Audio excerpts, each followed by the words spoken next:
In emergency management, the definition of a stakeholder is any person or entity with a vested interest in the survival or recovery of a given community. This is the Stakeholder Prepping podcast, where the tactical comes from the practical, and today, you become your own stakeholder.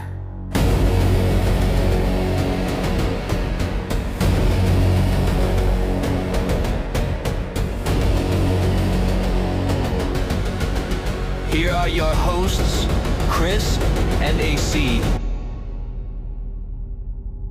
Welcome back to Stakeholder Prepping, where you are the stakeholder in your own survival. And AC, I am totally digging this new intro music. I'm loving it. Every time you listen to it, man, it's simple, but it's good. It's not too AIE. I think it gets the point across a little better than the old one. It kind of says our jam, and I'd like feedback on it. We actually haven't asked anybody's feedback. We did all that kind of in a bubble, but yeah, I'd like to get some feedback on it. Yeah, if you've got feedback on our new intro, love it, hate it, think it needs a tweak here or there, let us know. Because we are all about feedback, and like we said last episode, we're providing this as a free service. This is kind of our way to give back and make sure that everyone, including you, has a equal shot at survival. So what would you say is on the menu for today? Okay, so today, this is a fun topic. We are going to talk about urban foraging. We're going to talk about some of the not so obvious foods that you could find in an urban environment. And we're going to try to address forageable plants, fruits, vegetables that you can find in most climates in the US. So, what's the point of the urban foraging episode? I can think of a ton of scenarios where knowledge of less than obvious edibles would be beneficial. Like maybe your vehicle's broken down in the middle of nowhere and you're getting hungry. Maybe you've bugged in and you've got all your supplies in the city. And now that everyone else has depleted the obvious resources, they've left and it's time for you to venture outside. Or maybe you just want to impress your friends by eating stuff you find on the side of the road, and like reaching down to grab some wild oregano seems a little safer than picking up a random frog and licking it, maybe. I don't know. Now you're sounding like one of our dogs. he brought a very dead toad into the house the other night, and that was pretty gross. Gross. But you're 100% right. And obviously, not every fruit or nut or vegetable is going to be, readily available all over the country. Things just don't grow like that. But I think we're going to have something for everyone here. So I'm all about setting scenes and telling stories. So Yeah, let's you kind are. of set the scene and set the ground rules. We're calling this urban foraging. So these are the kinds of plants that you probably have in your neighborhood or pass by on your way to work every day and just don't think about their use as sustenance, right? So we're not going to talk about the super obvious things that you should already be aware of. We're not going to say, "Hey, if you see a ripe cherry, pick it and eat it." We're going to try to keep it a little more advanced than that, and I'll probably have a throwback to the Army field manual somewhere in here cuz there are a few goodies in there. But like I said, this is urban foraging. So in some kind of collapse or SHTF event, or maybe even just finding yourself stranded on the side of the road somewhere when you're snackish, we all know that you're going to be more effective if you aren't hungry. So let's chat about kind of the foods that you might be able to forage in an urban environment and how you might be able to turn that not so obvious food into something worth foraging. Is that Oh, fair? exactly. That's exactly it. And I liked what you said about not just like, don't just, grab fresh fruit if you see it. Like, that's not us because we like to provide a little better info than that. But one thing we should actually cover before going into the, you know, out of the box forageable foods is the concept of foraging unripened foods. Because you had said something about, oh, if you see, a ripe cherry, pick it and eat it. Because if you find yourself in a situation where other people may have had their eyes on the same resources as you, we should chat about the obvious foods that you can pick early. There's fruits and vegetables known as climacteric, I think is the word, climacteric fruits. Those are the fruits that continue to produce ethylene gas after being harvested, like avocados, bananas, pears, peaches, plums, a lot of the melons, like the cantaloupe and honeydew, but not the watermelon, I don't think. But mangoes, kiwi, and tomatoes are a big one. They're all climacteric fruits and vegetables. So if you're in forage mode, these are the kinds of things that other foragers may pass by because they just aren't ripe yet. You're talking about the ones that like grandma and grandpa put in a brown paper sack and tighten it up so they would ripen faster, right? Exactly. The brown paper bag trick is not like just an old wives' tale. It will actually, the point of it is that it traps ethylene gas and then it aids in the ripening process. One other thing you can do if you're picking unripened fruit is put a ripe apple in that paper bag, because apples off gas like a lot more of that ethylene than other fruits. And so that ripened apple will aid in that process to ripen all that other stuff. One other trick is you can see if pears are ripe. This is a fun one, that if you have a pear hanging on a branch and all you have to do is tilt it upward, if it breaks, then there is enough ethylene already in process that it will continue to ripen off the vine. So that's like a trick for the unripened pears. For tomatoes, as soon as you can see like that first little bit of orange, that climacteric process has started and they will continue to ripen. And honestly, if you buy tomatoes at the grocery store, that's what they do. Like they pick them all green and then they just, continue to ripen off the vine. So fruits and vegetables that are not this climacteric are things like the citrus fruits, the grapes, the strawberries, cherries, pineapple. Those have to stay on the vine to ripen. So don't grab those on the go and think that they'll ripen later. But those climacteric fruits that we're talking about, that's actually a really good one outside of all the stuff we came here to talk about today, because those are fruits that other people may have seen and said, I'm not going to pick a green tomato. It's not delicious. It's not good for me. It's going to give me the poos or whatever, and they won't take it. But if you know just a little bit about those fruits that will produce that ethylene gas, then you'll know to pick those early, and they can ripen later. I love fried green tomatoes. So if you don't want green tomatoes, send them my Yeah, way, and I'll. that's your jam, huh? Oh man, What do you that with a do on little them? bit of. So we like to when we grow tomatoes, we like to pick a few early and then just beer batter and fry them up. But Oh, yeah, sure. get a thick slice of green tomato with some beer batter, a little bit of cayenne pepper in there for if you like spicier. Mm-hmm. But then you bread it, fry it, and then I like to put spicy pepper jam Ooh, with bacon. It's like a bacon pepper jam. I yeah, like to spread that on the top of it, and that's so good. But that they go sounds great with delicious. sour cream Oh, as yeah, well. They're super, super tasty. like little green tomato popper. Yes, yes, yes. I They dig would it. be fantastic in instead of jalapeno poppers. If you've got somebody who doesn't like the jalapeno flavor, they'd be Yeah. great for stuffed pepper That poppers, that might go on tomato the Super poppers. Bowl menu right there. I like that. I don't know about committing quite that much to it, but yeah, everything about the ethylene gas is that's great info because you know what's going to ripen, what you can get early that you can just kind of harvest now from the superstore during the apocalypse and then save for later. But you also know what you have to kind of plant for next year. So if you are a big grape or strawberry person, if you try to harvest those early, you're just going to end up with a bunch of white pearls at the bottom of the Mhm. bag that aren't going anywhere. So And they'll be sour and gross.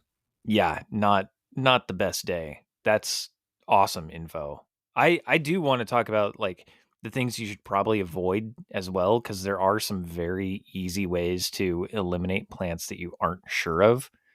And if you're harvesting or foraging through urban terrain, you are going to run into a couple of this. I said I was going to have to give a nod to FM 21-76. Here we go. I knew it. It was coming. Um, but to avoid potentially poisonous plants, you want to stay away from any wild or unknown plants that have like a milky or discolored sap. If you break the stem and it comes out kind of a thick white, almost glue like, that's definitely something to stay away from. If it's a bitter or soapy taste, that's not good.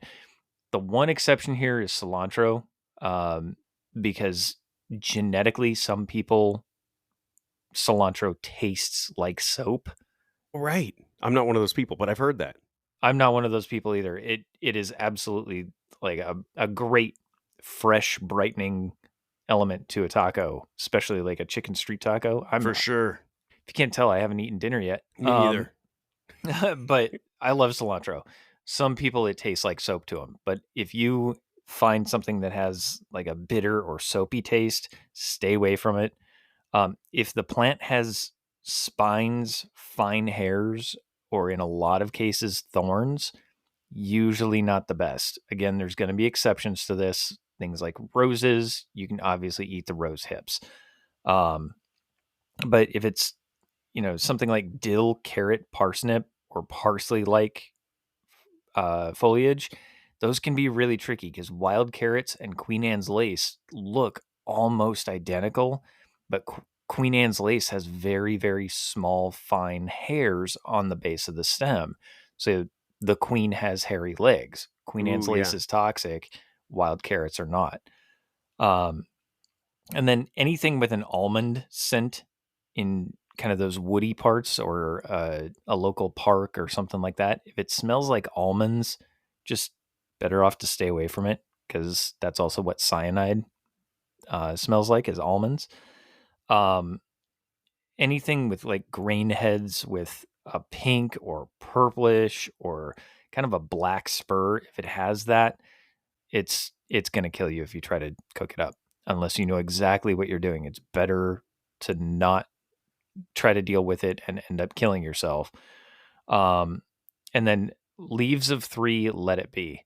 If it has a 3-leaf growth pattern, just keep that in mind. You don't want to be trying to eat poison ivy, poison oak, poison sumac, anything like that. If that's dinner and you're just having a mixed green salad, having poison ivy in your mouth is going to ruin your appetite, I promise. That sounds worse than eating at Arby's. And well, I don't know. About the same opposite ends, but about the same feeling. I suppose we could take that. So obviously, this is going to eliminate some things that aren't poisonous, things like wild carrots, Sure. because it looks like the Queen Anne's lace. But it's important to know exactly what plant you're eating. And you can do that at your own risk. But if you want to err on the side of caution, there are pretty good rules of thumb to avoid eating something potentially dangerous. And there's also a very good universal edibility test in the field manual, which is FM 2176. We'll post that on our blog, but it's really good to get kind of tips and tricks ahead of time for testing unfamiliar plants that you may have foraged, because if you're hungry, you're just going to try to shove it in your mouth. We all become toddlers when we're hungry, so it's That's better to be safe than sorry. That's right. Yeah, like all those things that are in the field manual, sure, they do eliminate some things that are okay to eat, but if you follow those rules, then you're probably not going to accidentally ingest poison. So that's really good info. And it's crucial to properly identify any plant before consuming it, right? Because we're not doctors here, and we're not trying to give you bad intel. But never eat anything you aren't like 100% sure about, as some plants have their poisonous lookalikes. So let's get into this, and maybe we can just kind of go back and forth on these, if that's okay Yeah, with I'm you, Chris. perfectly Cool. fine with that. Um, but something we should bring up, because I'm sure a lot of people, the naysayers here, are gonna say, well, you can't just sustain off the random twigs and berries you find, in the average neighborhood. But dude, you'd be surprised. So let's do some quick nut math, shall we? Let's break out the calculator and do All the right. math. Yep. Check this out. So a fully mature walnut tree, and I'm picking walnuts. Obviously, walnuts are they're pretty obvious. Most people know what a walnut looks like. But a fully mature walnut tree can produce up to 350 pounds of nuts in a year. Like, that's just so many nuts. And a single pound of walnuts has about 3,000 calories in it. So that fully mature tree in your neighbor's yard has enough calories for one person for like a year and a half. And it does it every single year. So that's like a bunch. That's that's definitely something that needs to go onto the prep list, other Right. than if you've got anybody allergic to nuts in the Right, family, exactly. because I don't know if I know almond allergies is kind of a common one. I don't know if walnut allergy is common too, but obviously I'm not saying go sustain yourself off only walnuts. That would be terrible. But as far as being able to forage and consume enough in an average neighborhood, if you're the only one there and you've got access to the average neighborhood of urban forageables, I would argue that you could totally self-sustain. Um, I would say you're gonna get a lot of practice out of your sanitation protocols if your entire diet oh, is nuts. oh, it sounds terrible. But with walnuts, right? Let's talk about using every bit of it because the walnut shell is super useful for all kinds of stuff. We could do an entire other episode on that, but they do like bead blasting out of walnuts. It's a great fire starter, that walnut shell. And then you can crush walnut shells up and put them around your garden because snails and slugs don't want to like go over it because it's pokey. So you can use walnuts for all kinds of stuff. So the walnut shell has some intrinsic value as well. And I'm not just picking on walnuts. Like, I'm not sponsored by like the walnut lobby or anything, but that just seemed like a good one to go with because a single tree can just produces a ton of calories. But my first one, I'm going to start with dandelions. And this is kind of a classic forager's plant. Uh, every single part of a dandelion is edible. The young leaves are great in salads. The older ones can be cooked kind of like spinach because they do get bitter as they get older, like most boomers. So you can reduce them down a little bit.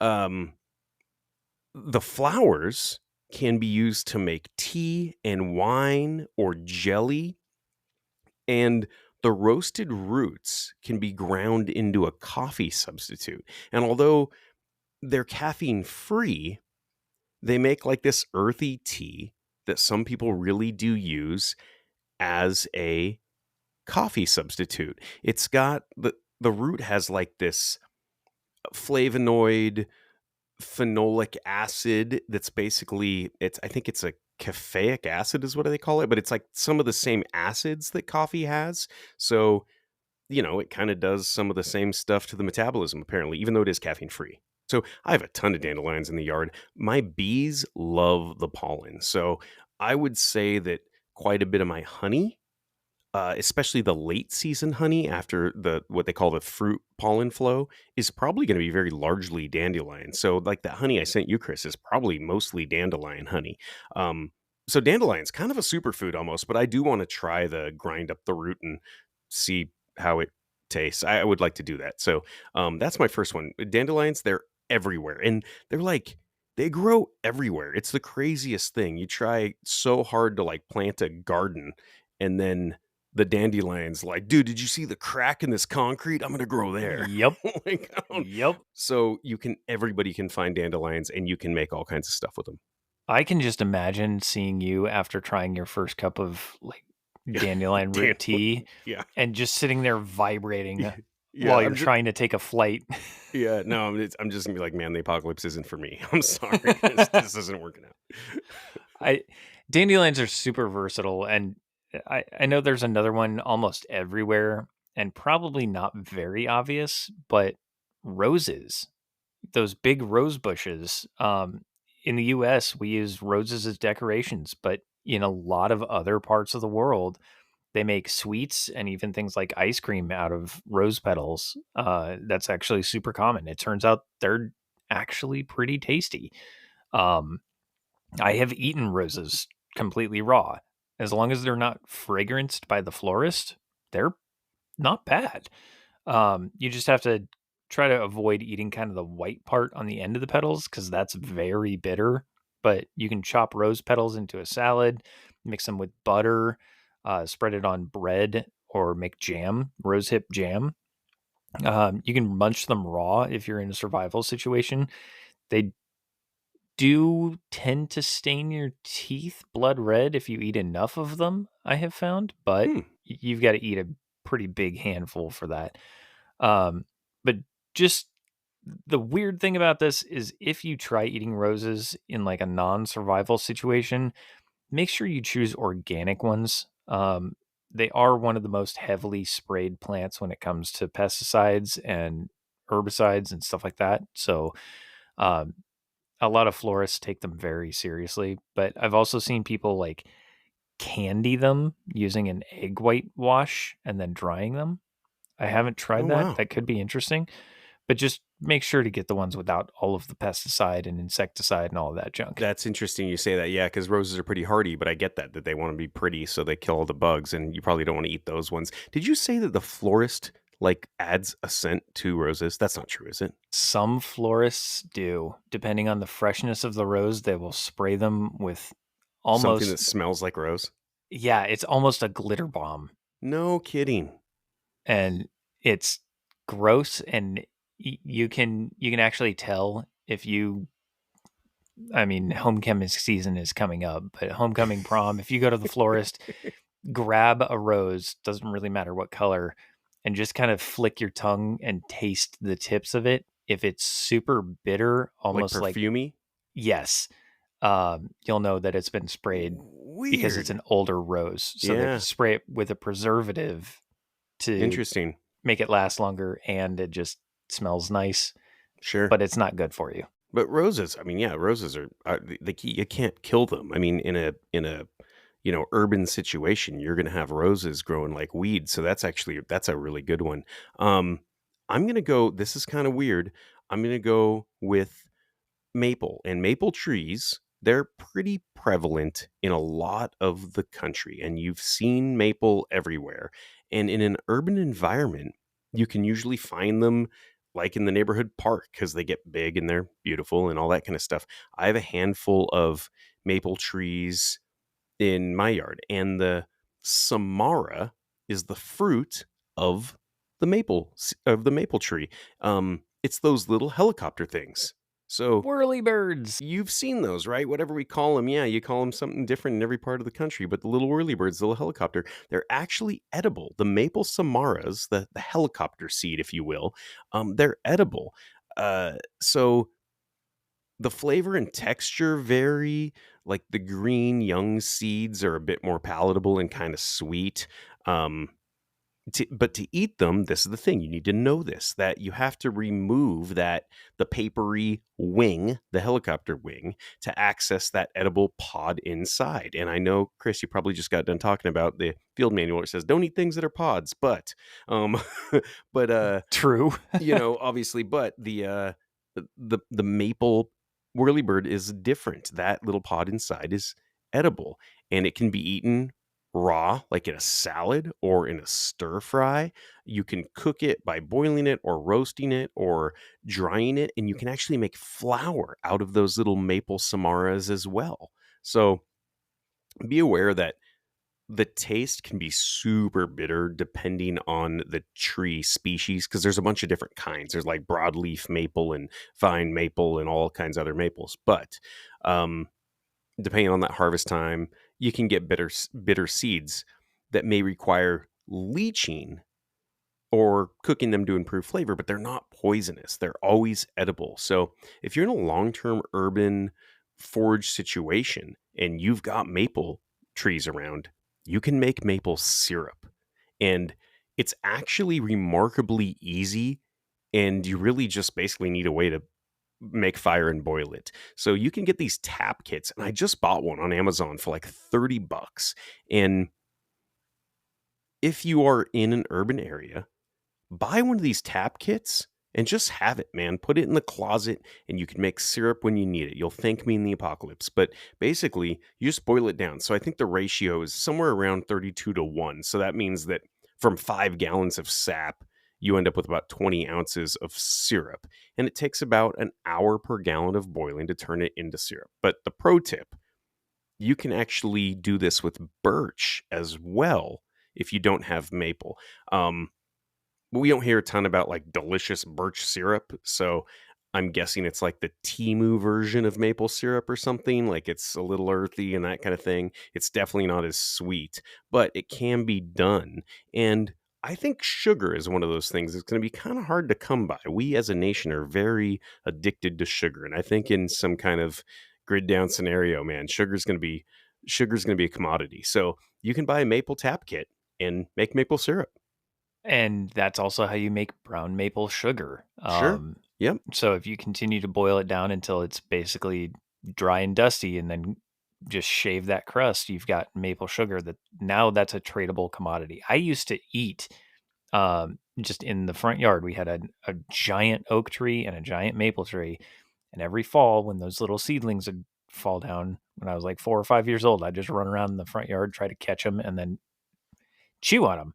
Yeah, I had yeah, nothing better to do. I was yeah. 5. And if you open them up, they would actually tasted better, the little green ones. But so I'm going to try that this year. Actually, I'll report back because I bought the tap kit and it said like September is kind of best to do that. So I think I want to do that. You need, I think 5 or 6 trees, and I have vine maples where I am, which aren't as good, but they do still make maple sap, and maple sap, you just got to harvest that and you can turn to maple syrup. So I do want to try that this year, but that's something to have for 30 bucks. You could have one of these tap kits.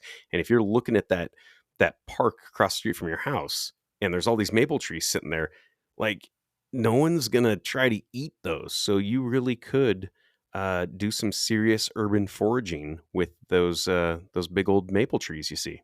And I will say, if you spend the $30 on it and you end up living in like the southwestern desert or, someplace that doesn't have maple trees or anything like that, but you've got a lot of cactus, that same spile can be used to extract the water out of a cactus. And then you can boil that Ooh, to good gain call. extra water. You Good don't want to call. drink it raw because that's not going to end up well for you, but you can boil and purify it Yeah. and then So that same spile. having one of those tap kits is probably valuable, kind of no matter where you are. That's a good call. And if you don't have maple where you are, there are some areas of the country that don't really have a whole lot of maple trees. But if you don't have maple, you probably have oak. And oak trees, those are the squirrel's favorite. Acorns are a great urban edible plant because they are absolutely packed full of protein. The problem is they contain tannins, which is the same thing in wine that gives people heartburn. So it can make them incredibly bitter. They do tend to upset your stomach. You can kind of tone this down a little bit depending on how you prepare them. So to get rid of those tannins, you have to leach it. So uh, basically, you need to shell them. You can do this in bulk by just smashing a shitload of acorns with a big rock and then separating the meat from the shells. And it's pretty easy to tell which is which. The meat tends to be like a pale green to almost yellow. And then the shell, if it's breaking, is going to be a hard brown, light brown shell. Uh, but once you get those separated, you just toss them in water and then taste it. If they're still bitter, you just repeat that soaking process until they don't have a bitter taste anymore. You don't want to cook them or boil them, at least until that bitter tannin taste is gone. You can eat acorns by roasting them. They make a great snack. Grinding them into flour for baking, roasting them will also kind of give you the option for acorn butter. Um, Ooh, just it almost turns into peanut butter smoothness wise. But you can make some acorn based drinks or even porridge. Acorn flour could be a really good commodity if you can obviously make the biscuits and everything to go along with it. Then you can get away with flour as a trading commodity. But I would recommend owning kind of one of those hand crank mills if you've got a big oak tree. And as it's turning over every year, turn those acorns into something useful, because you want to store it. It's going to take some time to air out. And once you put all the work into leaching the tannins and then drying it and then grinding it into flour, you want to store it. It'll last a long time, but it is kind of energy intensive for what you get out of it, especially if you don't have rodent teeth like a squirrel. But yeah, and I love that you're like, just smash him with a rock. It's like a post-apocalyptic rage room or something. You're just like I'm just mad. I'm gonna go smash all the acorns with a rock. That would be a great way to expel some pent up aggression during the apocalypse. I'm gonna go Yeah, make food. I'm gonna go make food with a rock, and yeah, that's awesome. I like what you said about having the grinder, the hand crank grinder too, because that KitchenAid mixer might not work. So I bought one of those on Amazon. I want to say it was $20 maybe, but it kind of clamps to the counter, and it's a hand crank grinder that you can use for all kinds of stuff like that. You can make coffee with it, whatever. My roasted dandelion roots. So yeah, I'm looking forward to putting that to work. That's a good one. I'm gonna go my next one. A lot of people have these. You've seen them, but the fiddlehead ferns. And that's just a word for ferns that haven't become ferns yet. If you look when a fern pops out of the ground, it's got like that little curled head, and they call that a fiddlehead. Okay. And so if you live in New England, you might be able to find these during like that short season in spring. I've heard a lot of people who like to eat them raw, but I would not advise it. They can carry some foodborne illnesses. So fiddlehead ferns, the young curled fronds of certain fern species, they're like this springtime delicacy, and they've got this unique flavor and texture, and people that eat them kind of swear by them. And they're often described as kind of a mix of asparagus, green beans, and spinach. However, they do require careful preparation before you consume them to avoid those possible foodborne illnesses. So, cooking the fiddlehead ferns thoroughly, typically you boil them or steam them, 10 to 15 minutes, and that'll do it for you. It's funny that they call it a fiddlehead because it looks like the head of a fiddle or a guitar or something. But you kind of wonder, why don't they just call like guitars like fern heads? Like the fern's been around longer than the fiddle, right? It's kind of surprising I'm that. pretty positive on that one. Yeah. What did they call fiddlehead ferns before somebody made musical instruments? Probably something along the lines of ugh, ugh, Yeah, ugh. but they changed the name. I don't know. I just think it's kind of weird. They definitely, because they had a name. I mean, people knew what ferns were a long time before people were making fiddles. Like, it's just kind of funny. We like in some alternate reality, we could be calling the end of a guitar the fern. Just tune it by twisting little things on the fern head. Oh, what weird realities we wake up It to was every so day. close. But Anyway, you brought up a very good point in there about because they're potentially going to bring along foodborne illness, you have to prepare them correctly. I right, would highly recommend you do that for anything on this list, because you right. don't know what animal, whether it's the neighbor's dog or a random possum or a deer, you don't know what has urinated or defecated on that plant that you're picking up. Yeah. So I would highly recommend at least blanching everything if you can.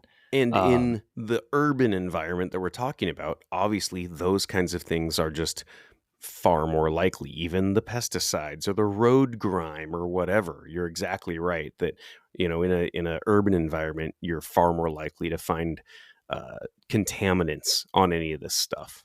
yeah, we're not going out into the southwestern desert and picking a random piece of agave or cactus and then peeling it and making tequila.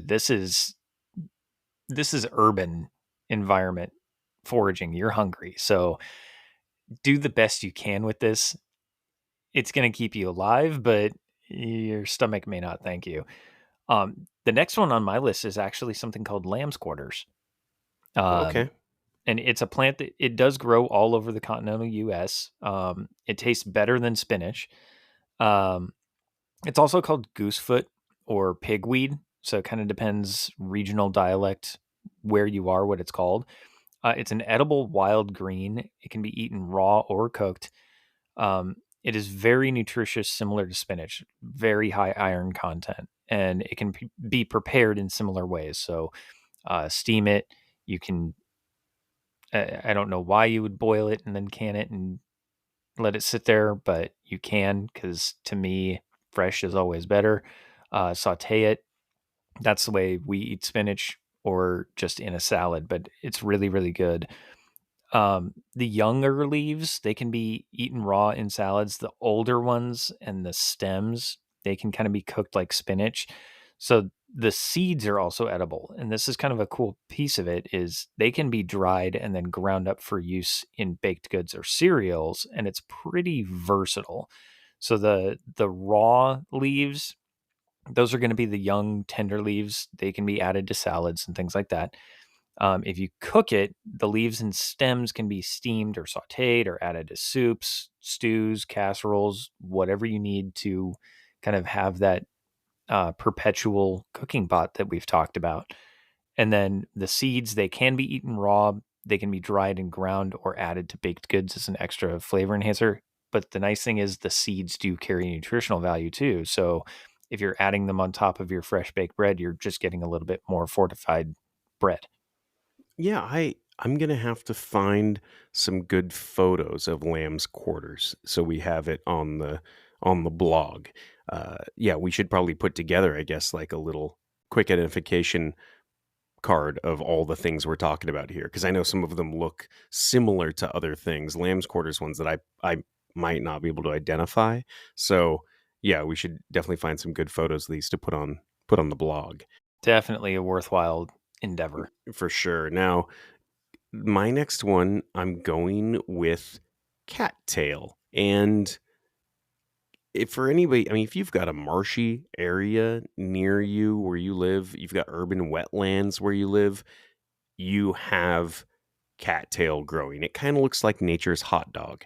And I don't know if you've seen, Chris, there's a video online where some dude like told his girlfriend that a cattail was like a hot dog and they put it in a hot dog bun and she ate it and it just like poofed out. Like looked so gross. It was It just like looks it's nature's corn dog, and yeah, if it's the season for it, if it's late fall, late summer going into early fall and beyond, if you see cattails that have that kind of corn dog looking, they're don't gross. You bite don't. it. Yeah, no, it's a evil trick. But you can grab some of these cattails growing, and you can pull them up by their root, and the roots are edible.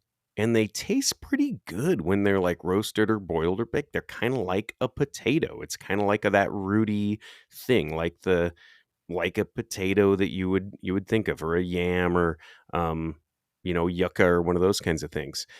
You can also eat the center of the stalks when they're still young. So in the spring, you're eating the stalks. So those shoots and stalks, you peel that outer layer of those young shoots, and there's this tender white inner core that kind of tastes like if a cucumber and an asparagus had a kid. They're Yeah, pretty good. they're decent, and you can the easy way to tell if that white root or the white core of the stem is in there. Um, if you push it over and it springs back, it's still in there. If you Oh, push it over and it snaps off, it's as th dry as a corn stalk and it's already yep. dead. Right, and you can harvest the roots at that point. But yeah, so, you can eat these raw. Like I said, I wouldn't eat any of this stuff raw, but you can, people do. You can sauté them, you can boil them. The roots, they are like we talked about, they're year-round. So yeah, if you push them over and they're dead and crusty, those starchy rhizomes, the roots, they can be They can be boiled, they can be baked, they can be roasted. Um, you can also strip the starch from those fibers or like kind of grate it and get a starch flour. So you can actually use it as a bit of a flour substitute. And then those flower heads only in the early spring, like when they just kind of pop up. Um, when the flower spikes themselves are green, that's like the immature plant, you can boil them like corn on the cob. Now, when they're old and crusty and brown, do not eat them. That would just be a mean, evil joke. But in the early spring, yeah, you can certainly eat just about every part of those cattails, and they're everywhere. I see them all the time now that there's a lot more of these like urban wetlands, you know what I mean? Like these just forced on the neighborhood wetlands, cattails just show up. Yep. But that is a very good way to have sustainable cattail farming is if you go out and find one, um, and it's kind of that later fall where it looks like a corn dog, an overcooked corn dog. Don't try to eat it. You're gonna have a bad day. But you can take that one flower and bring it back towards your home. Go to a localized wetland, whether it's a retention pond or a little stream, or if you've got a river that runs near your house, some sort of um, wetland.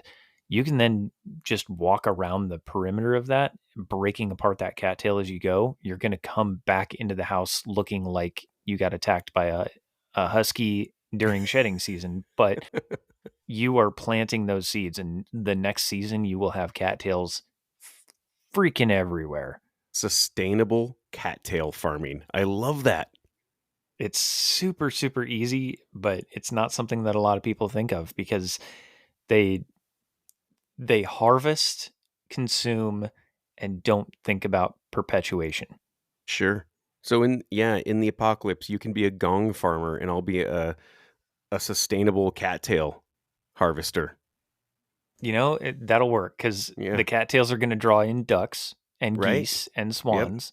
It's healthier for the fish environment, so you can fish. You can get some ducks at the park are free. I'm just saying That's that. true. Ducks at the park are free. Yeah, that's true. We're not even talking about like the things that have a heartbeat and wings in this episode. We're just talking about like the vegetables and the fruits and that kind of stuff. But you're right. Yeah, there's a whole lot there's a whole other side of this about the speckled brown trout in that pond and the ducks that land there, Miss Mallard and all that kind of stuff. Mallard wings. Exactly. There's a lot that goes into it, but if you are trying to adapt your environment to your needs, it might be worth this fall go out to some wetlands, grab a couple of cattails that have, you know, gone their route but haven't burst open yet, and then just go sprinkle them around the wetlands near your house. You'd be surprised what it'll come up with. And I think it's something to point out here that pretty much everything on our list literally grows like weeds. And some of it literally is weeds, like dandelions. They are actually weeds. So everything on here grows like crazy. Roses, you can't kill those. Maple grows everywhere. All this stuff, they all of this really does grow like a weed and it's all edible and most of them are found in these urban environments. You walk by them every day and just never think about that you could sustain a lot of this stuff we're talking about. Yeah, and another one that people don't think of is daylilies. Um, I will say they are some of the tastiest edible plants in urban environments.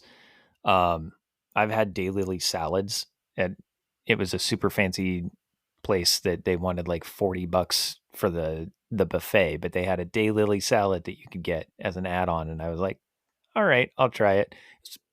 It wasn't bad. Hmm. The flowers are actually pretty good tasting. They can be eaten raw, or the way they did this one was they did saute it in just a hint of butter or olive oil. The stalks of a daylily are edible, but they just don't taste as good. They're slightly bitter, kind of a harsh bitter. But daylilies, they're kind of odd. They don't have bulbs like other lilies. They have these little tubers that look like almost sweet potatoes, really. And they taste like sweet potatoes too. When you pull up that root and pull up that big chunk of soil with it, um, you just saute the tubers in butter, or you can boil them and mash them, and you've got pretty much mashed sweet potatoes. You just don't want to eat the tubers raw because it can give you, again, really bad indigestion if you're not careful with it. But the younger shoots, they can be stir fried, almost like bean sprouts that you get Oh, in your Chinese food. sure. That's pretty much what the tubers are like. Okay. Um, so you can stir fry them. You can add them to pasta, similar to like asparagus. The flower buds, they can be eaten raw or cooked like green beans. The open flowers, they can be stuffed, sautéed, deep fried, and the tubers, that's really the one that I like, is they can be boiled like potatoes, but you just have to always be certain that you have correctly identified the plant as a daylily before consuming it, because daylily, the hemerocallis, is different than true lilies, which is lilium, and lilies are toxic. No So kidding. again, Queen Anne's lace to wild carrots, Right. daylilies to lilies. There are some species that look very, very similar and have wildly different outcomes. And what do we talk about, Chris, is that when is the time to identify that? When you're hungry and you just want something to eat and maybe you'll take a chance, or like right now and figure out if those lilies in the front yard are daylilies or not. I would say, as long as the lights are on or the sun is up, go figure it out now, or jump on Amazon and get an edible plants guide. They're not Right. expensive. They usually have sections on not just what is edible, but what is non-edible or what will kill you. Think of nightshade. Yeah, deadly nightshade, sure. When I was growing up, we had nightshade in our backyard. And those berries looked delicious to 5-year-old me. Yes, they did. They're all kinds of different colors. They look like blueberries, but they're like green and red. Yep, do not eat these ones. These ones will hurt. And I would go and play, Jurassic Park in the backyard because we had 2.5, 3 foot tall ferns. So I thought I was walking through the long grass and surviving. I was just having a blast in the backyard, but there was nightshade back there, and there was also rhubarb. There was Oh yeah. wild rhubarb back there. Rhubarb is another one that goes greatly unidentified, and rhubarb is poisonous if you eat it before it's properly cooked. So you really have to be careful with rhubarb. But strawberry rhubarb pie is probably still one of my favorites. Delicious. Yeah, absolutely. You know what's funny? I was thinking about this that I don't remember the last time I saw deadly nightshade. But you're right, like as a kid, it was everywhere. So, am I just not playing in the right places now, or were our parents really really lazy? I think a lot of it has to do with climate change as well. Like they just don't show up anymore? Cuz if I saw it, I would likely be like, "Oh, that's nasty and smells bad." I would like pull it. But my parents were like, "Hey, just don't eat that." Uh huh. Yeah. Oh, there's the garden full of hemlock. Don't go Right. in that one, but Right. you can go play by the juniper bush. I just think that's so funny that yeah, you're right. Deadly nightshade. I used to see that a lot, and it doesn't smell good. At least deadly nightshade. I mean, you smell that, and you're like, okay, that's probably not something I should eat. Even as a kid, that was probably something like, yeah, that's not. It That kind of does not smells like a smell delicious. hot garbage heap. It does. It smells like hot garbage. Exactly. Um, one that I want to give a shout out to that actually didn't make my list. Rhubarb was a good one too, though. Yeah, you're right, because you can find that almost anywhere. Um, is pine trees. And just because Yeah. they're everywhere, dude. There's some version in the South. There's like the Southern Yellow Pine. Um, Up by me, we have like Ponderosa pines. There's all kinds of pine trees all over the place. And, you know, if you like Bear Grylls says, you do that little pine needle tea and it gives you enough vitamin C to get across the glacier. But you can basically a boil pine needles and it can be used for tea. The inner bark, that I think they call it like a cambium layer, that's edible of all pine trees. That inner layer is edible, and then a lot of them produce pine nuts. They can be harvested from like those larger cones. So pine trees is one that didn't make my list, but it's kind of my honorable mention urban forageable because they are everywhere. They don't like have like a ton of food in a pine tree, but if you just need that little bit of vitamin C to get you across the glacier, pine trees can do that for you. I will say that was probably your best Bear Grylls impression to date. I've been working on him. Yeah. That Well, was good. That was remember good. we had a listener that reached out after I was talking smack on Bear Grylls and was like, actually, he's super prim and proper. He's actually not from the wrong side of the tracks. He has it's the RP pronunciation is what they call it. Like I forget what the RP stands for, something pronunciation, but it's like the Royal it's pronunciation, the I think. fancy British accent. So yeah, I need to work on my bear a little bit. I'll try one more time. He says, "Remember, it's got enough vitamin C to get you across the glacier." That was almost a little Australian bear, but I think bear sounds a little like almost Australian. He's been around the world, I think, so maybe he He's picks up definitely some. done some travels Yeah, with he his picks up some service. stuff. But I remember him seeing, using the vitamin C trick with the pine needles a lot. I will say that's pine is another really good one for the sap, because if you use that same spile and tap into a pine tree and then boil that down, you can't really eat pine tar. But pine tar makes a great adhesive, and it makes a good, Fire starter? well, fire starter for sure. But if you have like a cut or scrape and put boiled pine tar across it, it acts as an antibiotic layer.